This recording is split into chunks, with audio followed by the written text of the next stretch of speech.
So obviously, the morning schedule is almost the same anywhere in the States. And so wake up, we're getting ready, exercising, studies, and things like that. 10 o'clock we'd leave, and and usually there's somebody that needs a visit, whether it's somebody that's kind of lonely, maybe less active member. A service a lot of times is what we do in the mornings, and so there are just a ton of opportunities to do some physical labor, which can be nice sometimes, And so we change our clothes and go help somebody cut down some trees or mulch the backyard, plant, do whatever. And then some community service things to help out at the soup kitchen or something like that. And that's what we do. Maybe come back for lunch around noon or 1. And then when we went back out, we'd do a lot of contacting or tracting, things like that. Just knocking on people's doors and talking to people on the street. And it's awesome in Boise because I always like to say the percentage of the population that are members of the church it's about 25% in Boise, and so chances are the people you see when you're just walking around aren't LDS, but one of their neighbors it probably is.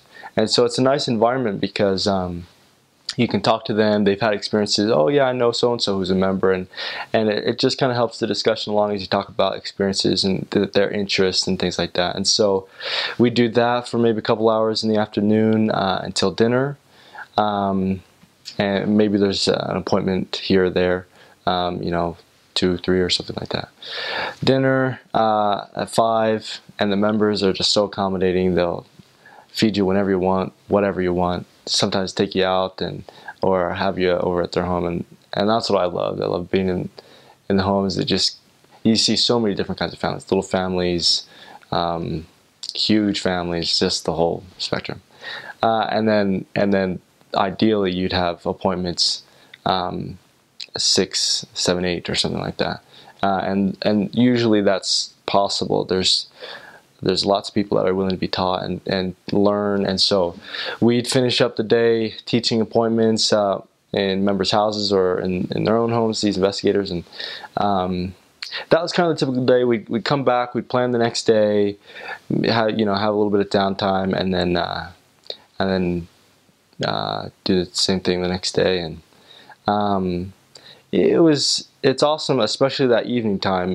Things maybe are a little slow in the morning, and then they really go fast, and all of a sudden your day's over. Because once you hit dinner time, then it's usually pretty busy in the evening. And so I always look forward to obviously teaching opportunities, but finding people as well, and just meeting all kinds of new people that are out and about. So